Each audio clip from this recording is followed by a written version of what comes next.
ঘুম থেকে লাফিয়ে উঠে দিলাম এক চিৎকার। ও আম্মু গো, আমাদের বাসার ছাদ ফুটা হয়ে গেল গো, এখন আমাদের রাস্তায় গিয়ে থাকতে হবে। চুপ, বাসার ছাদ ফুটো হয়নি, তোর উপর পানি ঢালছি। কেন? আমি তোমার কোন পাকা ধানে মই দিছি যে তুমি এত সকাল সকাল আমাকে ঘুম থেকে তুলছো? ঘড়ির দিকে তাকিয়ে দেখ তো কয়টা বাজে। তুমি আমাকে এই কথা বলার জন্য ঘুম থেকে তুললে? শয়তান ছেলে, কাল যে এসে বললি আমাকে আজ তোর অফিসে মিটিং থাকায় 9টা বাজে যেতে হবে, তা সেই খেয়াল আছে তোর? ঘড়িতে তাকিয়ে দেখ, 9টা 20 বাজে। কি 9টা 20? OMG, তুমি আমাকে আরো আগে কেন ডাকোনি? মানে আমার গুলু মুলু আম্মুটা রাগ করে না? আমি এখনই রেডি হচ্ছি বলেই ওয়াশরুমে ঢুকে গেলাম ফ্রেশ হতে। চলুন এবার পরিচয়টা বলি। এতক্ষণ যাকে ঘুম থেকে তুলতে বিশ্বযুদ্ধ হলো, ইনি হলেন গল্পের নায়ক তথা আমি নিজেই। আর আমার নাম হলো ফারহান আহমেদ শুভ, সবাই শুভ নামেই ডাকে। আমি দেখতে মাশাল্লাহ, গায়ের রং ফর্সা, আর খালুর ডিজাইন কোম্পানিতে জব করি।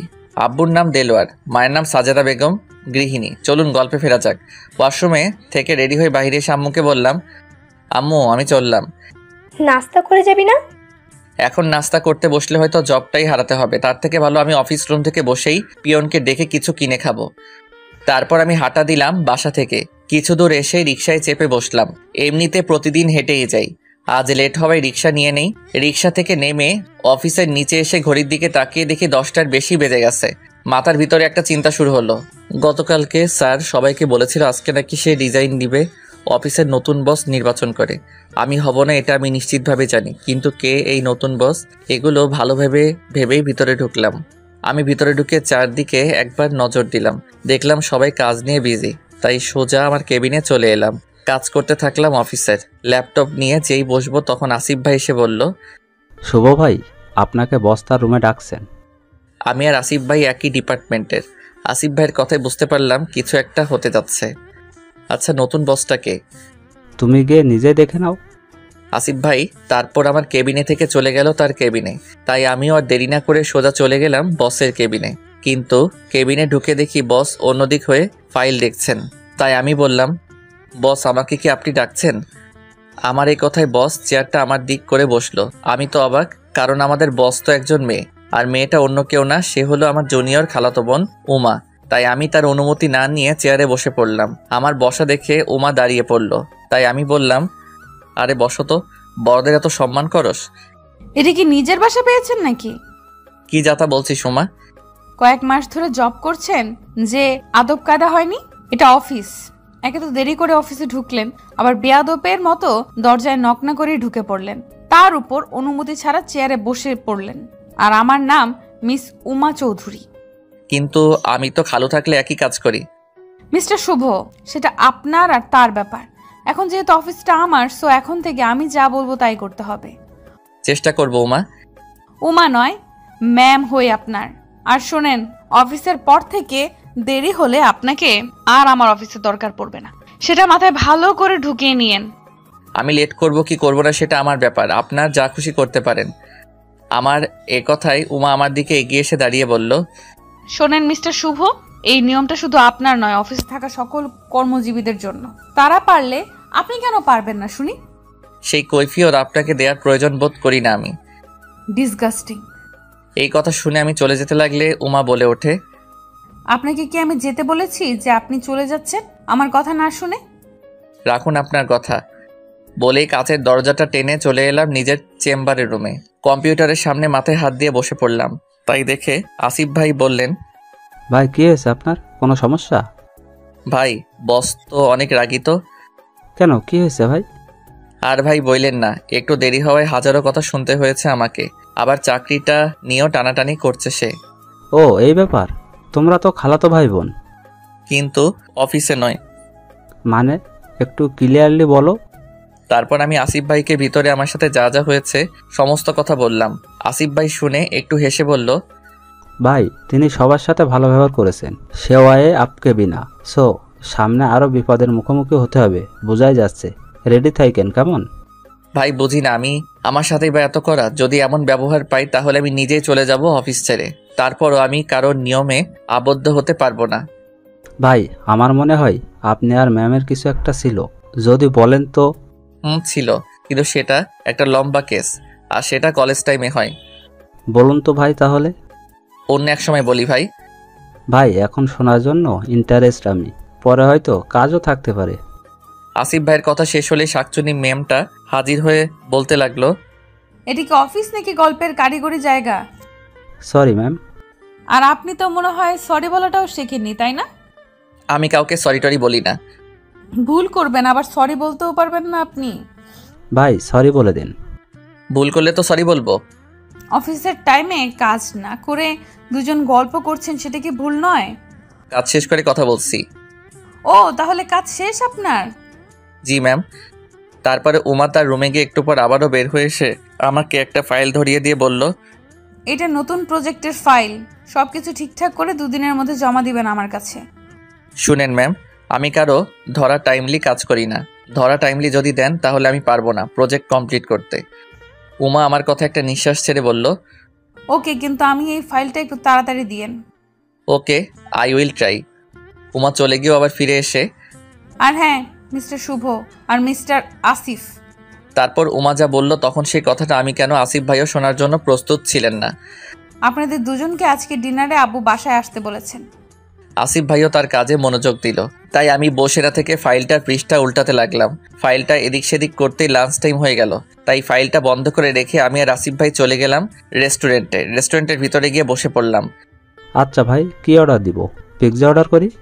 ভাই সকাল থেকে ম্যামের বকা ছাড়া কিছু খাওয়া হয়নি, আপনি আমার জন্য পিৎজা অর্ডার করেন, আমি না হয় বিরিয়ানি অর্ডার করি। সকাল ধরে কিছু খাননি? আগে বলেননি কেন? আগে বললে পিয়নরে টাকা দিয়ে কিছু খাইতেন। তখন ক্ষুধা লাগছিল, সেটা অনুভব হয়নি, কারণ ম্যামের বকাতে পেট ভরে গেছিল। আসিফ ভাই আর তখন কিছু বলল না। একজন এসে আমাদের দুজনের অর্ডার নিয়ে গেল এবং কিছু সময় পর অর্ডার দুটো দিয়েও গেল। রেস্টুরেন্ট থেকে লাঞ্চ করে দুজন মিলে আবার চলে গেলাম অফিসে। আসিফ ভাই একবার ঘড়ির দিকে তাকিয়ে বলতে লাগলো, শুভ ভাই, এখনো 15 মিনিটের ব্রেক আছে, এর মধ্যে আপনার আর ম্যামের কাহিনীটা বলে ফেলেন তো। তাহলে শুনুন। বলেই চলে এলাম কয়েক বছর পূর্বের সময়। কলেজ করে বাসায় ফেরার পথে উমা আমার রাস্তা আটকালো তার সাইকেল নিয়ে। আমার ওখান থেকে কলেজ কাছে থাকে, হেঁটে যাওয়া আসা করতাম কলেজে। ওই তুই আমার পথ আটকালি কেন? তোমায় একটা কথা বলবো বলেই পথ আটকিয়েছি তোমার। কি বলবি তাড়াতাড়ি করে বল, বাসায় ফিরতে হবে। আর আমাকে তুমি করে কেন বলতেছস? আমি তোর বড় ভাই হই। ভালোবাসার মানুষকে কি কেউ আপনি করে বলে? ওয়েট, কে তোকে ভালোবাসে? কেন তুমি? শোন উমা, আমি তোর খালাতো ভাই হই। তো কি হয়েছে? এই খালাতো বন্ধু দেখি কোনোভাবেই কিছু হচ্ছে না। আর আমি একজন আগে থেকেই ভালোবাসি, এরপরেও যদি আমায় ভালোবাসিস সেটা তোর ব্যাপার। আমার কথায় উমা সাইকেলের উপরে বসে মাথা নিচু করে রইল, কিন্তু কোনো জবাব এলো না। আর হ্যাঁ, পরবর্তীতে দেখা হলে তুমি করে না আপনি করেই ডাকবি। আমি চললাম। তারপর আমি বাসায় চলে আসি। এরপরের দিন থেকে উমাকে আর কখনো দেখতে পাইনি। আর এতদিন পর সে আমার অফিসের বস হয়ে আসলো। এখন সে নয়, আমাকেই তাকে ডাকতে হয় আপনি করে। সো স্যাড ভাই। তা সত্যি কি আপনি কাউকে ভালোবাসতেন তখন? দূর ভাই, আমি তো তখন উমার পিছু ছাড়ানোর জন্য বলেছিলাম। আচ্ছা ভাই, কাজ করেন, অফিস টাইম আবার এসে গেছে। আমি মোবাইলে টাইমলি দেখে কাজে মনোনিবেশ করলাম। ফাইলটা আরেকটু হাতাহাতি করে চলে এলাম বাসায়। ফাইলটা অফিসেই রেখে বাসায় এসে আমার ফেভারিট গিটারটা খুঁজতে লাগলাম। অনেক খোঁজাখুঁজি করেও গিটার পেলাম না। তাই আমি, আম্মু, আম্মু কই তুমি? আম্মু তার রুম থেকে আস্তে আস্তে কথাগুলো বলল। কি হয়েছে? এভাবে চিৎকার চেঁচামেচি করছিস কেন? আমার গিটারটা না দেয়ালের সাথে রেখেছিলাম, সেটা কই গেল? ওটা তোর মামা নিয়ে গেছে। নিয়ে গেছে মানে? তোমার ভাই আমার গিটারটা কই নিয়ে গেছে? সেটা আমাকে জিজ্ঞেস না করে তোর মামুকেই ফোন দিয়ে জিজ্ঞেস কর। শোন আম্মু, আমার শখের গিটারটার কিছু হলে তোমার ওই মোটু ভাইয়ের আমি সুই দিয়ে ভুঁড়ি গালিয়ে দিব। কি বললি তুই? তোর আজকে রাতের খাবার অফ, আর সেটা খাবে তোরই মোটু মামা। সমস্যা নাই, আমি খালার বাসায় যাব এবং সেখানেই খাবো। আচ্ছা তাই কর। বলেই রেগে চলে গেল রুম থেকে। আমার আম্মু আমার মামাটাকে অনেক ভালোবাসে, আমিও বাসি, কিন্তু মাঝে মধ্যে আম্মুকে রাগিয়ে দেই। কিন্তু আমার থেকেও মামুর ভালোবাসা অনেক। নানু মারা যাওয়ার সময় আম্মুর ছোট ভাই মানে আমার মামুকে তার হাতে তুলে দিয়ে যান। আর নানি তো আগেই মারা যান। আমার আম্মুরা 2 বোন 1 ভাই। আর ভাইয়া হলো আমার থেকে 2 বছরের বড়, একটু মোটু, তারপরে বন্ধুর মতো থাকি আমরা। আমার মামার নাম রফিক। আমি জানি মামা এই সন্ধ্যায় কোথায় থাকে, তাই সেখানে যেতে লাগলাম সিঁড়ি বেয়ে। কিন্তু হঠাৎই সিঁড়িতে একটা মেয়েকে দেখতে পেলাম। আগে কখনো দেখিনি আমি। মেয়েটা দেখতে মাশাআল্লাহ। আমি সিঁড়ির উপরের দিকে যাচ্ছি আর মেয়েটা নিচের দিকে নামছে। আর হঠাৎ করেই মেয়েটির পা পিছলে পড়ে যেই না যাবে তখনই আমি মেয়েটিকে ধরে ফেলি। দুজনের চোখাচোখি হতে লাগলো সিনেমার স্টাইলে। আর তখনই রফিক মামাও সেই স্থানে চলে এলো। মেয়েটাকে আমি ছেড়ে দিলাম আর মেয়েটি আমার ছাড়া পেয়ে মুক্ত পাখির নয় চোখ নামিয়ে চলে গেল নিচের দিকে। মেয়েটা চলে গেলে রফিক মামা বলল, কিরে ভাগ্নে, মেয়েটিকে দেখে ফিদাতিটা হয়ে গেলে নাকি? এরকম ভাবে তাকিয়ে আসিস? ওরকম কিছু না। বোঝা হয়ে গেছে। আচ্ছা মামা, মেয়েটা কোথায় থাকে আর আমাদের বাসার সিঁড়িতেই বা কি করছে? মেয়েটা এবং মেয়েটার আম্মু আব্বু এখানে থাকে, তোদের দোতলার ভাড়াটা হিসেবে। আমাদের বাসাটা দোতলা আর আমার পরিবার নিচতলায় থাকি, আর উপরের তলাটা আজকে ভাড়া দিয়ে দিছে আম্মু। এত কথা বাদ, আমার গিটার কই? ছাদে। আমি মামাকে সাথে করে ছাদে চলে এলাম। আচ্ছা মামা, তুমি বিয়ে কবে করবা? তোর বিয়ে খেয়ে তারপর। যদি আমাদের ভাড়াটিয়া মেয়েটাকে বিয়ে করিয়ে কেমন হবে? আচ্ছা, তোর আম্মুরে আজকেই বলে দিচ্ছি যে তুই এই মেয়েকে পছন্দ করছিস এবং বিয়ে করতে চাস। ধুর মামা, কথার কথা শুধু বললাম। তারপর আমি আর মামা কিছু সময় ছাদে আড্ডা দিয়ে চলে এলাম রুমে এসে একটা সুন্দর দেখে শার্ট প্যান্ট পরে রওনা হলাম খালার বাড়ি যাওয়ার জন্য। সন্ধ্যা, তাই হেঁটে না গিয়ে একটা রিক্সা নিলাম। মাঝ রাস্তায় রিক্সাটা একটু দাঁড় করালাম শোমার জন্য, কিছু নেওয়ার জন্য। খালুদের বাসার কাছে এসে নেমে পড়ি রিক্সা থেকে। রিক্সাওয়ালা মামুর ভাড়াটা মিটিয়ে খালুদের বাসার কলিং বেল চাপলাম। আর একটু পর উমার ছোট বোন সোমা এসে দরজাটা খুলল। আর আমি দোকান থেকে আনা চকলেট দিয়ে দেই তোমাকে। সোমা খুশি মনে চকলেটগুলো নিয়ে চলে গেল ভিতরে। আমি দরজাটা লাগিয়ে ভিতরে ঢুকে পড়ি। ভিতরে গিয়ে দেখি আসিফ ভাই আর খালু কি যেন কথাবার্তা বলছে, তাই আমি সালাম দিলাম। আসসালামু আলাইকুম। ওয়ালাইকুম সালাম। দাঁড়িয়ে কেন? বসো। আমি আসিফ ভাইয়ের পাশেই বসলাম। আসিফ ভাই ফিসফিস করে বলল, শুভ ভাই, এখানেও দেরি? রাস্তা একটু দেরি হয়ে গেছে। এর মধ্যে খালু জোরে আওয়াজ করে সোমাকে ডাক দিল। সোমা খালুর কাছে এলে খালু বলল, সোমা, ওমাকে ডেকে আনো তো আম্মু। খালুর কথায় সোমা চলে গেল ওনাকে ডেকে আনার জন্য। একটু পর সোমা উমার হাত ধরে টানতে টানতে নিয়ে এলো। দেখতে পেলাম উমা একটা খুব সুন্দর ড্রেস পরেছে। আমাদের দিকে তাকিয়ে উমা বলল, কিছু বলবা আব্বু? শোনো, তুমি তো নতুন জয়েন করেছো অফিসে, হয়তো সব কিছু ভালোভাবে জানো না। তোমার খালাতো ভাই আর মিস্টার আসিফকে জিজ্ঞেস করলে সব বুঝিয়ে দিবে। ঠিক আছে আব্বু, আমি কি এবার চলে যাব? আচ্ছা যাও। উমা চলে গেলে খালু আমাদেরকে জিজ্ঞেস করলো, প্রথম দিন অফিসে কেমন কাটলো সবার? সবার তো কিছু জানি না, আমার তো 12 থেকে 13টা বাজিয়েছে। আমি এগুলো বিড়বিড় করে বলছি, তাই আসিফ ভাই আমাকে একটা আস্তে করে ধাক্কা দিল তার হাতের বাহু দিয়ে। কি বললা শুভ? আমি তো বুঝতে পারিনি। আমার বোন অনেক ভালো সামলাতে পারে অফিস, তাই বললাম। তাহলে ভালোই, আমার আর চিন্তা থাকলো না। এর মধ্যে খালুদের কাজের মেয়েটি এসে বলল, খাওয়ান দাওয়ান বেক রেডি। কাজের মেয়েটি বলেই চলে গেল। চলো ডিনার করা যাক। তারপর সকলেই চলে গেলাম খেতে ডাইনিং টেবিলে। খাওয়া দাওয়া শেষ হলে খালুর থেকে বিদায় নিয়ে চলে আসলাম বাসায় এসে ঘুমিয়েও পড়লাম। সকাল 7:30টায় ঘুম ভাঙলে চলে যাই অফিসে পৌঁছে মোবাইলে দেখি 9টার কাছাকাছি। অফিসের ভিতরে গিয়ে আমার চেম্বারে বসে টুকটাক কাজ করতে থাকি। অফিসের কাজ করতে করতে কখন যে কিবোর্ডের উপর মাথা রেখে ঘুমিয়ে পড়ি তা আমি নিজেও জানি না। অনেকক্ষণ সময় পর ঘুম ভাঙলে দেখতে পাই উমাকে। আমার চোখ খুলছে দেখে বলল, গুড মর্নিং। ঘুমটা ঠিক মতো হয়েছে আপনার, নাকি আরো ঘুমাতে হবে? উমার এ কথায় আমি নিজের ভিতরেই দোয়া দরুদ পড়তে থাকি। আর তখনই উমা চিৎকার করে বলল, অফিস থেকে ঘুমানোর জায়গা পাইছেন আপনি? কাজ তো একটা কাজও করেন না, আর অফিসে এসে ঘুমাচ্ছেন?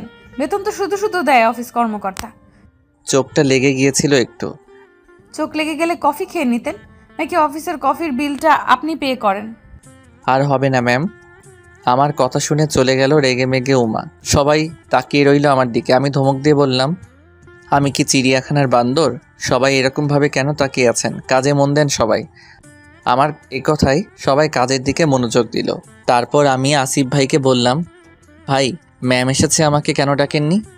শুভ ভাই, আমার বাথরুমে চাপ ছিল বলে চলে যাই সেখানে, আর এসে দেখি আপনি ঘুমিয়ে গেছেন আর উমা ম্যাম আপনার দিকে তাকিয়ে আছে। তাহলে বলুন তো আমি এতে কি করতে পারি? এতে তো আর কিছু করার নাই। অতঃপর আসিফ ভাই কাজে মন দিলেন। এতগুলো বকা খাওয়ার পর আর চোখে এক ফোঁটাও ঘুম আসলো না। নিয়মিত কিছু কাজ সেরে বাসায় চলে আসি। বাসায় এসে দেখি রফিক মামা টিভি দেখছে। আমাকে চুপচাপ রুমে চলে যেতে দেখে সেও টিভিটা বন্ধ করে আমার রুমে এলো পিছু পিছু। আমি সোজা বিছানায় বসে বোর্ড খুলে মোজাটা খুলতে লাগলাম, আর তখনই মামা বলল, কিরে, তোর মুখ এরকম শুকনো শুকনো লাগতেছে কেন? কিছু কি হয়েছে? না, কিছু হয়নি। তাহলে এমন মন মরা কেন তোর? ঘুম আসছে তাই হয়তো। তাহলে তুই ঘুমা, আমি না হয় পরে তোর সাথে কথা বলবানি। কি, কোনো জরুরি কথা আছে কি মামা? তেমন জরিলেও না, তুই ঘুমা। আচ্ছা। আমি মোজাটা খুলে রেখে ঘুমিয়ে পড়ি। 2 ঘন্টা পর। ওই শুভ, ওঠ। কি হয়েছে? আরে এখন সন্ধ্যা, আর সন্ধ্যায় কেউ ঘুমায় কি? আর তার মধ্যে তোর আম্মু তোকে ডাকছে। মামার কথায় আমি উঠে হাত মুখ ধুয়ে আম্মুর কাছে চলে গেলাম। কি হয়েছে আম্মু, তুমি নাকি ডাকছো? হ্যাঁ, ডাকছি। কেন ডাকছো?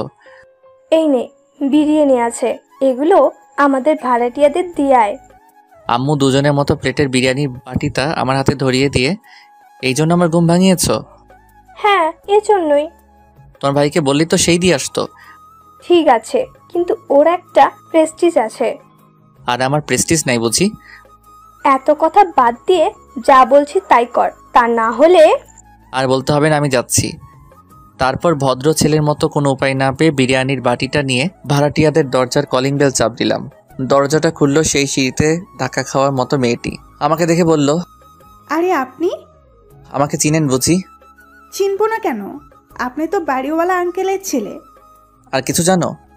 না, কিন্তু জেনে নেব। ভেতরে আসেন। মেয়েটির কথায় আমি ভিতরে গিয়ে বিরিয়ানির বাটিটা এগিয়ে দিলাম। মেয়েটি বাটিটা টেবিলের উপর রেখে আবার চলে এলো আমার কাছে। বসুন না। মেয়েটির কথায় আমি বসে পড়লাম সোফায়। আন্টি কই? আম্মু আব্বু তো একটু বাইরে গেছে, একটু পরেই চলে আসবে। ও আচ্ছা, আপনার নাম কি? আমি মিষ্টি। আপনার নামের মতোই আপনি মিষ্টি আছেন। ও রিয়েলি? হুম। আর আপনার? আমি ফারহান আহমেদ শুভ। Nice name. আপনি কি রিলেশন করেন? হঠাৎ এ কথা কেন? এমনিতেই জিজ্ঞেস করলাম। না, আমি রিলেশন করি না, তবে কি? আমি বিবাহিত। এই কথা শোনার পর আমার আর কোনো কথা বলার ইন্টারেস্ট রইল না। আচ্ছা আপু, আমি এখন চলি বলেই দিলাম দরজার দিকে দৌড়, এবং চলেও এলাম বাইরে। সিঁড়ি দিয়ে উপর থেকে নামছি, তখনই আঙ্কেল আর আন্টির সাথে দেখা হলো। বাবা, তুমি হাঁপাতে হাঁপাতে কই যাচ্ছ? আপনাদের রুম থেকেই। আমার এই কথায় আঙ্কেল আর আন্টি একে অপরের দিকে তাকালো এবং বলল, আমাদের মেয়ের সাথে কি আবল তাবল করছো? আমি পড়লাম গ্যারার তলে। কী সব আবল তাবল বলছেন? আম্মু আপনাদের জন্য কিছু খাবার পাঠিয়েছে, তাই দিতে আপনাদের রুমে গেছিলাম। কথাগুলো বলেই সেখান থেকেও দৌড়ে চলে এলাম নিচতলায় আমাদের রুমে। নিজের রুমের দিকে যাচ্ছি, তখন আম্মু ডেকে বলল, শুভ, এত দেরি করলি কেন? আয়, বিরিয়ানি খেয়ে নে, তা না হলে ঠান্ডা হয়ে যাবে। আমি তাকিয়ে দেখলাম আম্মু তার ভাইকে বিরিয়ানি বেড়ে দিচ্ছে। তাই আমি ওয়াশরুম থেকে হাতটা ধুয়ে ডাইনিং টেবিলে মামার পাশে চেয়ারে বসলাম। তারপর আম্মু আমার প্লেটেও দিল বিরিয়ানি। অনেক ভালো হয়েছে আজকের বিরিয়ানি। খাওয়া দাওয়া শেষ করে এশারের দিকে তাড়াতাড়ি শুয়ে পড়লাম বেডে, আর ঘুমিয়েও যাই। সকাল হলে চলে গেলাম অফিসে, কিন্তু মনে কোনো রকম শান্তি লাগলো না, তাই ল্যাপটপেই গেম খেলতে লাগলাম। কিছুক্ষণ পর হঠাৎই পিয়নের আগমন ঘটলো আমার রুমে। কিছু বলবেন? জি স্যার, উমা ম্যাডাম আপনারে তার সাথে একটু দেখা করতে কইছে। ঠিক আছে, আমি আসছি। তারপর পিয়ন চলে গেলে আমি ল্যাপটপটা অফ করে চলে আসি উমার রুমের দরজায়। ম্যাম, আসতে পারি? আমায় ডাকছেন ম্যাম? হ্যাঁ, কি করতেছিলেন? গেম খেলতেছিলাম। বাহ, খুব ভালো। তা আমার ফাইলের কি অবস্থা? কতটুকু কাজ শেষ করলেন? ফাইলের অবস্থা ভালোই, কিন্তু আমি এখনো কাজ শুরু করিনি। আপনি নিজেকে কি পাইছেন? হ্যাঁ, আপনার যখন ইচ্ছা হবে অফিসে আসবেন, আবার মন চাইলে কাজ করবেন, নয়তো না। আমি আপনাকে নিয়ে আর পারতেছি না, আপনাকে আমি ফায়ার করছি। উমা তার চেয়ার থেকে উঠে কথাগুলো বলল। উমা আমার টেবিলের উপর একটা ফাইল রেখে, ফাইলটা হয়তো আমারই, তাই আমি বললাম 5 মিনিট। বলেই উমার রুম থেকে বেরিয়ে মিষ্টির দোকানে গিয়ে 2 কেজি টাঙ্গাইলের মিষ্টি কিনে আবার অফিসে চলে গেলাম, এবং একটা প্যাকেট খুলে অফিসের সবাইকে মিষ্টি খাওয়াতে লাগলাম। অনেকে জিজ্ঞেস করলো কিসের জন্য মিষ্টি। আমি তাদের উত্তরে বললাম কিছুক্ষণ পর দেখতে পাবেন, আর বাকি থাকা প্যাকেটটা নিয়ে উমার রুমে ঢুকলাম। কোথায় গিয়েছিলেন? আমি মিষ্টির প্যাকেটটা তার টেবিলের উপর রেখে, আপনার জন্য। ও, মিষ্টি দিয়ে আমাকে ভোলাতে চাইছেন তাই না? যেন আপনাকে ফায়ার না করি। আমি আমার ফাইলটা হাতে নিয়ে বলি, কি বলছিস সোমা? আমি তো নিজেই নিজেকে ফায়ার করলাম। আমার একটা ইচ্ছে ছিল, যেদিন আমি কোনোভাবে ফায়ার হব অফিস থেকে, তখন সবাইকে মিষ্টিমুখ করিয়েই ফায়ার হব। আচ্ছা ভালো থাকিস, আমি গেলাম বলেই উমার রুম থেকে বের হলাম। আমি একবার পিছন ফিরে তাকিয়ে দেখি উমা মাথা নিচু করে চোখের পানি মুছছে। আবার সামনের দিকে তাকিয়ে চলতে লাগলাম। অফিসের সকলেই আমাকে নিজের কাগজগুলি নিয়ে যেতে দেখে দাঁড়িয়ে গেল এবং চেয়ে থাকলো আমার দিকে। আমিও সবার দিকে একবার তাকিয়েই বের হয়ে আসলাম অফিস থেকে। আরও 1 কেজি মিষ্টি নিয়ে বাসায় রিক্সা করে চলে এলাম। আমাকে মিষ্টি আনতে দেখে আম্মু বলল, প্রমোশন হয়েছে বুঝি, তার জন্য মিষ্টি আনছিস? আমি মিষ্টির প্যাকেটটা আম্মুর পাশে থাকা মামার কাছে এগিয়ে দিলাম। মামা খুলেই খেতে থাকলো। মোটা মানুষের যা অভ্যাস আর কি। একদমই। আমি আর অফিসে যাচ্ছি না, এটাই আমার প্রমোশন। আমার এ কথায় মামার মুখ থেকে একটা মিষ্টি পড়ে গেল নিচে। মানে কি? কেন ভালো একটা জব ছাড়লি? তোর আব্বু জানলে কি বলবে? আম্মুর কোনো উত্তর না দিয়ে রুমে এসে শুয়ে পড়লাম। বিকাল 3টার দিকে আব্বুর ফোন আসলো সিঙ্গাপুর থেকে। আমি শোয়া থেকে উঠে বসলাম, তারপর ফোনটা রিসিভ করলাম। আসসালামু আলাইকুম আব্বু। ওয়ালাইকুম আসসালাম। আমার একটা কথা রাখবা? ছোটবেলা থেকে তোমার কোন কথাটা রাখিনি? আব্বু বলেন, রাখবো। এখন তুমি বিয়ে করে নাও, তা না হলে পরে বিয়ে করার বয়স পাইবা না। কিন্তু আমি তো এখন বেকার। তো কি হয়েছে? একটা গেছে জব, আর একটা আসবে। এখন তোমার বিয়ে করার উপযুক্ত সময়। ঠিক আছে আব্বু, কিন্তু আমি মেয়েটিকে দেখতে পারবো না। আপনার পছন্দ মতোই বিয়ে হবে।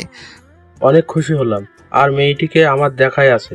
আমি কালকে আসছি দেশে। বলেই ফোনটা রেখে দিল আব্বু। আমি ফোনটাকে রেখে দিয়ে ঘুমিয়ে পড়লাম। পরের দিন আব্বুকে এয়ারপোর্ট থেকে নিয়ে আসলাম, আর তার পরের দিন আমার বিয়ে হয়ে গেল, মানে আজকেই। আমি এখন কই আছি জানেন আপনারা? হয়তো জানেন, আবার নাও জানেন। আমি এখন ছাদ থেকে নিচে বাসর ঘরে প্রবেশ করলাম। আমি রুমের দরজাটা বন্ধ করে দিলাম, আর তখনই বিছানায় বসে থাকা বউরূপে পরীটা আমাকে সালাম করলো। আমি হাত দিয়ে তাকে উঠিয়ে তার ঘোমটাটা টানতেই দেখে বুকের ভেতরটা ছ্যাদ করে উঠলো। ছ্যাদ করে উঠলো কেন জানতে চাইছেন, তাই তো? কারণ এটা আমার খালাতো বোন উমা। ওভাবেই আমি উমাকে রেখে দরজাটা খুলে বাহিরে চলে আসি। বাইরে আসার পর আব্বু রুমের দরজায় নক করি। আম্মু এসে দরজা খুলে দিল। আমি ভিতরে ঢুকলাম। আব্বু তখন বিছানায় বসা ছিল। এত রাতে এখানে কেন তুই? আব্বু আমার বউকে। কেন উমা? সেটা তুমি আমাকে আগে বলনি কেন? তুই জানতে বা দেখতে চাসনি, তাই বলিনি। আমি উমাকে আমার বউ মানি না। তুই না মানলে নাই, সর আমার রুম থেকে, সকালে অনেক কাজ আছে। কি আর করবো, আব্বুর এরকম ধমকের ন্যায় কথার মাঝে কোনো কথা না বাড়িয়ে আব্বুর রুম থেকে বেরিয়ে এলাম। আমাদের বিয়েটা এমনভাবে হয়েছে যে আমি বুঝতেই পারিনি এটা আমার খালাতো বোনের সাথে বিয়ে হয়েছে। খালুদের বাসায় বিয়ে হলে আমি বুঝতেই পারতাম সবকিছু, তা না হয়ে একটা অন্য ডিপার্টমেন্টের স্টাইলে বিয়েটা হয়েছে। এখন ভাবতে লাগলাম পুরো বাসাতেই আমাদের আত্মীয়তে ভর্তি। মিষ্টি আপুদের বাসায়ও কয়েকটা রুমে মেহমানে ভরপুর, এমনকি আমাদের ছাদেও। তাই কোনো উপায় না পেয়ে আমি আমার রুমের দিকে পা বাড়ালাম। আমার রুমের কাছে আসতে আরেকটা বিপদ এসে পড়লো আমার চোখের সামনে। উমার ছোট বোন সোমা দরজাটা ঠিক বরাবর দাঁড়িয়ে আছে হাত পেতে। দোলা ভাই টাকা দেন। যদি সোমা আগে দাঁড়িয়ে থাকতো তাহলে হয়তো আন্দাজ করতে পারতাম ভিতরে আমার বউরূপে পড়ি না, মানে প্যারা কে আছে বা থাকতে পারে, এগুলো ভাবছি। তখন আবারও বলল, কি ব্যাপার, আমার টাকা দেন। তোমার টাকা মানে? তোমার থেকে তো আমি ধার হাওলাত কিছুই নেইনি, তাহলে কিসের টাকা? বারে পুরো বাসর ঘরের সবকিছু ফুল তো আমি নিজে হাতে সাজিয়েছি, তা টাকা নেব না? এমনি এমনি ভিতরে ঢুকতে দেব না। সত্যি কথা, অনেক সুন্দর হয়েছে সাজানো। আমি একবার তো ভিতরে গেছিলাম, আর যদি না দিই? তাহলে ভিতরে ঢুকতে দেব না। আচ্ছা না দিলা, আমার ভিতরে যাওয়ারও কোনো ইচ্ছে নেই। আর তখনই দরজাটা খুলে উমা বলতে লাগলো, কি ব্যাপার সোমা, তুই এখানে কি করছিস? দেখ না বুবু, তোর জামাই আমার দাবি কিছু টাকা মানছে না। কত টাকা? 10,000 টাকা। সোমার কথায় উমা ভিতরে গিয়ে টাকাগুলো নিয়ে এসে দেখলো সোমা নেই। তাই আমাকে বলতে লাগলো, আমার বোন সোমা কই? তুই চলে যাওয়ার পর আমি ওর পাওনার টাকাটা দিয়ে দিয়েছি। তারপর আর কোনো কথা না বাড়িয়ে উমা ভিতরে চলে গেল। আমি এবার ভাবলাম বিয়ে যখন হয়ে গেছে এখন আর কি করার, আল্লাহ পাক যা করেন ভালোর জন্যই করেন। এর মধ্যে উমা টাকাগুলো তার ব্যাগে রেখে বলল, ভেতরে আসবা নাকি দরজাটা বন্ধ করে দিমু? উমার কথায় ঘোর কাটলো। তখন ভিতরে এসে আমি নিজেই দরজাটা বন্ধ করে দেই। তারপর দেখতে পাই উমা তার সুটকেস থেকে কাপড় নিয়ে বাথরুমে চলে গেল। আমি চারপাশে সাজানো ফুল থেকে কয়েকটা ফুল কালারের ফুল হাতে নিয়ে ভাবতে লাগলাম, আচ্ছা আমি যদি উমাকে প্রপোজ করি তাহলে কেমন হয়। এগুলো নিয়ে ভাবছি, তখন উমা বাথরুম থেকে হলুদ একটা শাড়ি পরে বের হলো। আমি দেখেই ফিদা হয়ে গেলাম এমন রূপে উমাকে। একদমই হলুদ পরীর মতো লাগছে উমাকে। চোখ সরানো দায় হয়ে দাঁড়ালো আমার। তখন উমা বলল, এমন করে তাকিয়েও না শুভ, লজ্জায় মরে যাবো তো এক্ষুনি। আমি আস্তে আস্তে ওর সামনে দাঁড়িয়ে বলতে থাকি, আমি তোমায় ভালোবাসি উমা।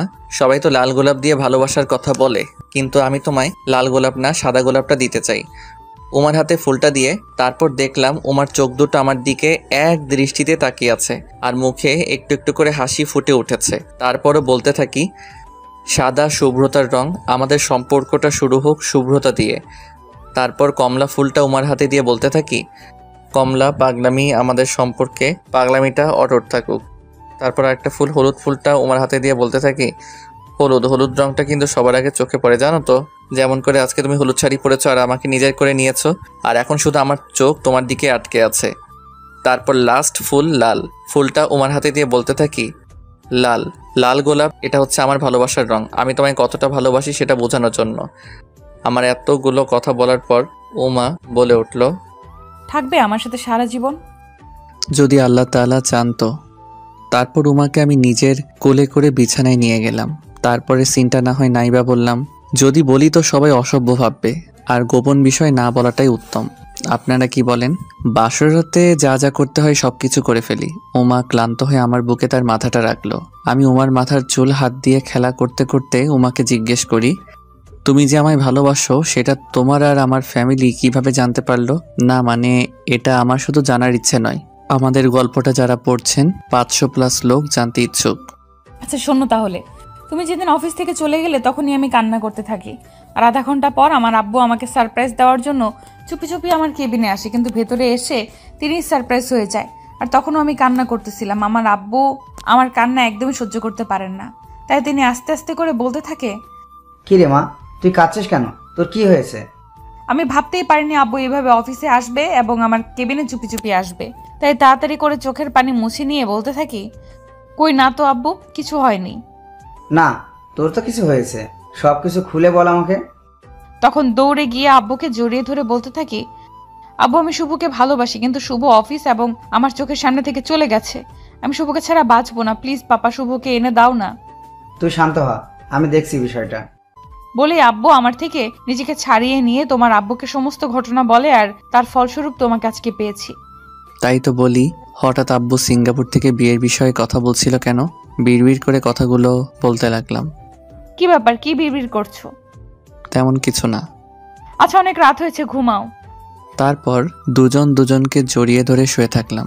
সকাল হতেই সব আত্মীয়রা চলে গেল। সোমাকে সোমার আব্বু নিয়ে যায়। সকালে ঘুম ভাঙলো উমার ভেজা চুলে। চোখ খুলে দেখি উমা আমার মুখের উপর তার ভেজা চুল দিয়ে নাড়াচাড়া করছে। তাই আমি দুহাত দিয়ে জড়িয়ে নিলাম উমাকে। কি হচ্ছে কি শুভ? তুমি দেখতে পারছো না আদর করছি? মাত্র গোসল করে এলাম, প্লিজ এখন না। তুমি আমাকে ভালোই বাসো না? তুমি কি চাও আমি আবারও গোসল করি? যদি চাও তো করো রোম্যান্স। উমা ঝুঁকলেই আমি ওর কপালে একটা চুমু দিই, আর তাতেই উমা বলে ওঠে, ফাজিল একটা, যাও গোসল করে এসো, আমি নাস্তা করে দিচ্ছি। উমার কথায় বিছানা ছেড়ে চলে গেলাম বাথরুমে এবং গোসলটা করে নিচে এসে দেখি উমা আর আম্মু, আব্বু ও আমার রফিক মামাকে নাস্তা বেড়ে দিচ্ছে। তাই আমিও গিয়ে বসে পড়লাম ডাইনিং টেবিলের চেয়ারে। আম্মু আমাকে নাস্তা দাও। আম্মু নাস্তা দিতে এগিয়ে এলে আব্বু বলে ওঠে, এখন তো তোর বউ আছে, এবার একটু আমার বউ, তোর মাকে ছাড়। আমি কি ধরে রাখছিলাম নাকি আগে? আম্মুই আমাকে সবসময় খাবার দিবে। আম্মু আর সকলেই আমার দিকে তাকিয়ে আছে। আচ্ছা আপু, তুমি শুভকে খাবার দাও। তারপর আম্মু এসে আমার প্লেটে খাবার দিল। খাবারের মাঝখানে হঠাৎ আব্বু বলে উঠল, বৌমাকে নিয়ে হানিমুনে যাবি না? শুনো আব্বু, ওসব হানিমুন টানিমুন শুধু ফিল্মে হয়, বাস্তব জীবনে না, তাই আমি যাব না। আমার এই কথায় আব্বু আর কিছু বলল না। খাওয়া দাওয়া শেষ হলে রুমে এসে শুয়ে পড়ি। আর কিছুক্ষণ পর উমা কাজ টাজ শেষ করে চলে এসে আমার বুকে রাতের মতো করে শুয়ে পড়ল। আমি বুঝতে পারলাম উমা কিছু বলবে। তুমি কি কিছু বলবা? তোমার নাম কিন্তু অফিসের খাতা থেকে বাদ দেইনি, তুমি চাইলে অফিস করতে পারো, না করলেও কোনো সমস্যা নেই। আচ্ছা, ভেবে দেখব। তারপর আমি আর উমা ঘুমিয়ে গেলাম। বিকেলের দিকে ঘুম হঠাৎ ভেঙে গেলে দেখি পাশে উমা নেই। তারপর চেয়ে দেখি ড্রেসিং টেবিলে উমা সাজুগুজু করছে। আমি শুয়ে শুয়েই এক মাথার নিচে দিয়ে বললাম, কোথাও কি যাচ্ছ তুমি? আব্বু আম্মু ও সময় এসেছে আমাদের নিয়ে যেতে। আমি তো যেতে পারবো না, তোমার ইচ্ছে হলে তুমি যেতে পারো। আর তখন উমা দাঁড়িয়ে যা বলে তাতে আমি উমা আর আমার খালাতো বোনের মধ্যে অনেক তফাৎ খুঁজে পাই। কারণ উমা বলল, তোমায় ছাড়া আমি যাব না। আচ্ছা উমা, তুমি কি উমা নাকি? না তো, আমি হচ্ছে তোমার ওয়াইফ। তারপর আর কোনো কথা বাড়ালাম না আমি। খালা খালু সহ সোমা চলে গেল সন্ধ্যার দিকে তাদের বাসায়। আমি সত্যি দেখলাম উমা যাবেই না। ওর আম্মু একবার জিজ্ঞেস করছিল যে কেন যাবে না, তার উত্তর হিসেবে উমাও বলে দিছে যে অন্য কোনো দিন যাবে। সেদিন ওভাবে কেটে গেলে পরের দিনই তাড়াতাড়ি ঘুম থেকে উমাকে না জাগিয়ে দিয়েই অফিসে চলে গেলাম। জাগালের অফিসে যেতে দিত না পাগলিটা। হেঁটে হেঁটে অফিসে চলে এলাম। অফিসে গিয়ে সোজা আমার কক্ষে চলে গেলাম। অফিসের লোকেরাও কানাকানি করলো যে বিয়ের একদিন পরেই স্যার বাসা ছেড়ে অফিসে চলে এসেছে। কয়েকজনেরা তো এটাও বলে যে হয়তো ম্যাম তাকে খুব করে জ্বালাতন করছে 2 দিনে, তাই বাধ্য হয়ে অফিসেই চলে এসেছে। আমি তাদের কথায় কান্না দিয়ে আমার সেই আগের ফাইলটা কমপ্লিট করতে লাগলাম। ফাইলটা আমার টেবিলেই ছিল। এর মধ্যে আসিফ ভাই চলে এলো।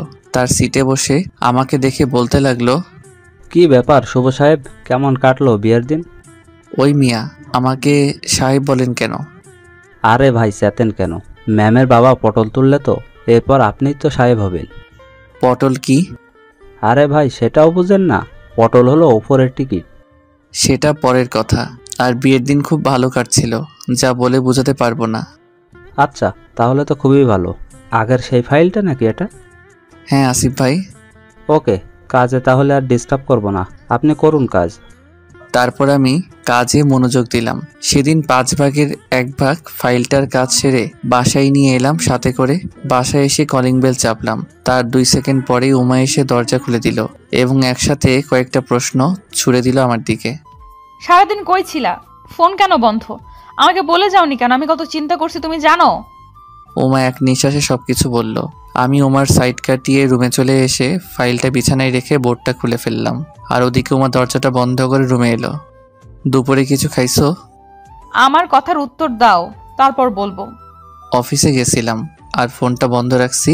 তার কারণ হলো সবার জীবনের গল্পের মতো যদি আমি ফোনটা খোলা রাখতাম তাহলে অফিসে থাকা লোকগুলো ভাবছো প্রথম বিয়ে হয়েছে তো তাই ফোন করছো। সবার মতো তো আর আমি তোমার আর আমার গল্পটা বানাতে চাই না, তাই ফোনটা বন্ধ করে রাখছি। সেটা না হয় হলো, সকালে তো আমায় বলে যাইতা। হ্যাঁ, আমি তোমায় জাগিয়ে তুলি তখন, আর অফিসে আমায় না যাইতে দাও। আর কখনো এমন করবা না শুভ, প্লিজ। উমার কাণ্ড দেখে আমি বিছানায় বসা থেকে হাত দিয়ে উমাকে বিছানায় তুললাম। ঠিক আছে, তবে একটা শর্তে। কি শর্ত? অফিসে থাকাকালীন সময় একবারও ফোন দেওয়া যাবে না।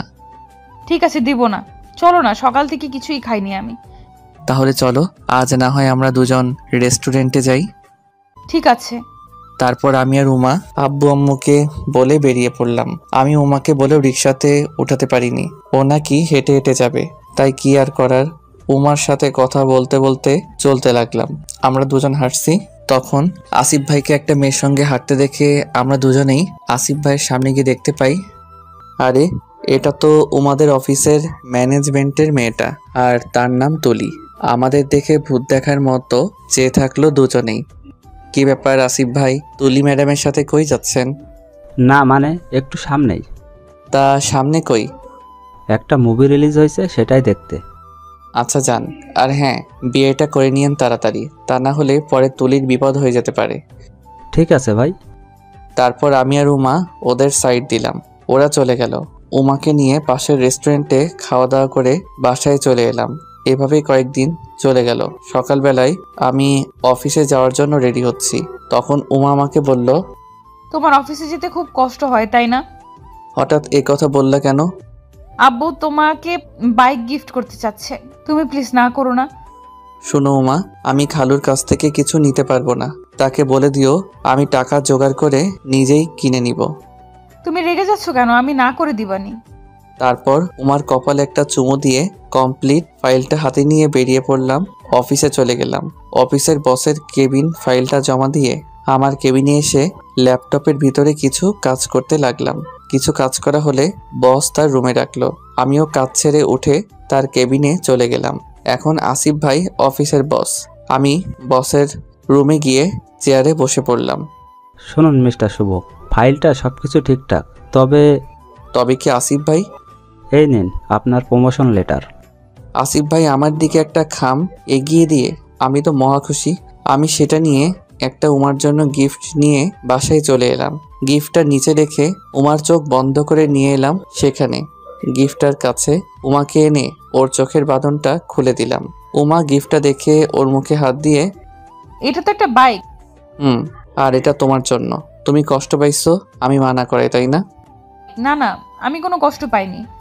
তারপর উমাকে সাথে করে নিয়ে বাইকে অনেক জায়গায় ঘোরাঘুরি করলাম। এইভাবেই অনেক দিন কেটে গেল আর আমরাও খুব সুখী হলাম। এর মধ্যে আব্বু আবারও সিঙ্গাপুর চলে গেছে আর সোমা প্রায়ই আমাদের বাসায় ওর বোনের জন্য আসে। রফিক মামারও এর মধ্যে একটা রেস্টুরেন্টের ম্যানেজার নিয়োগে চাকরি হয়ে যায় আর তার জন্য আম্মু মেয়ে দেখছে। একদিন অফিসে বসে নিয়মিত কাজ করছি, তখন উমা আমায় ফোন করলো, কিন্তু আমি ফোনটা রিসিভ করলাম না, বরং ফোনটা অফ করে দিলাম। আমি উমাকে আগেই বলে দিয়েছিলাম অফিস টাইমে কখনো কল করা যাবে না। অফ করে কাজে মনোযোগ দিলাম। অফিস শেষ হলে কয়েকটা গোলাপ নিয়ে বাসায় চলে এলাম, কিন্তু রুমে গিয়ে উমাকে দেখতে পেলাম না। তাই আম্মুকে জিজ্ঞেস করলাম, আম্মু বলে দিল ছাদে গেছে। তাই আমিও গোলাপগুলি নিয়ে ছাদে চলে এলাম। ছাদে এসে দেখি উমা রাতের তারাদের দিকে তাকিয়ে আছে। আমি গিয়ে উমাকে পিছন থেকে জড়িয়ে ধরলাম। শোনো না, একটা সুখবর আছে। কি? আমাদের একটা বেবি দুনিয়াতে আসবে। তারপর আমি উমাকে সামনের দিকে করে, সত্যি? তোমার ছেলে বাবু পছন্দ নাকি মেয়ে বাবু? তোমার যেটা, আমারও সেটাই। আমার তো ছেলে বাবু। কিন্তু আমার তো মেয়ে বাবু চাই। কিন্তু তুমি যে বললে আমার যেটা পছন্দ। আমি মনে করেছিলাম তুমিও মেয়ে বাবু চাও, তাই বলছিলাম। কিন্তু আমার তো ছেলে বাবুই চাই। এভাবেই উমা আর আমার মধ্যে তর্কাতর্কি হতে লাগলো। আর হঠাৎ করেই আমার মুখ ফসকে বেরিয়ে আসলো, যদি মেয়ে বাবু না হয় তাহলে আমি তোমায় তালাক দিব। এটা কি করলাম আমি? উমা কাঁদো কাঁদো গলায় বলল, আর যদি মেয়ে বাবু হয় তাহলে আমিও তোমায়। বলেই নিচে চলে গেল। উমা চলে গেলে আমি সেখানে বসার বেঞ্চে বসে আমার হাতে থাকা গোলাপগুলো পাশেই রেখে দিলাম। আর অন্যদিকে উমা গিয়ে আম্মুকে সব বলল। উমা সবকিছু বলে তার রুমে চলে গেল এবং আম্মু আমার কাছে চলে গেল। আমি আম্মুকে দেখে উঠে সরে পড়লাম আর আম্মু বেঞ্চটায় বসে পড়ে বলতে লাগলো, তুই উমার সাথে এটা একদমই ঠিক করলি না। মেয়েটা অনেক কষ্ট পেয়েছে। শোন, ছেলে বা মেয়ে হওয়াটা বড় বিষয় না, বড় বিষয় হচ্ছে তোদের সন্তান যেন দুনিয়াতে ভালোভাবে সুস্থভাবে আসুক, এটাই উপরওয়ালার কাছে কামনা কর।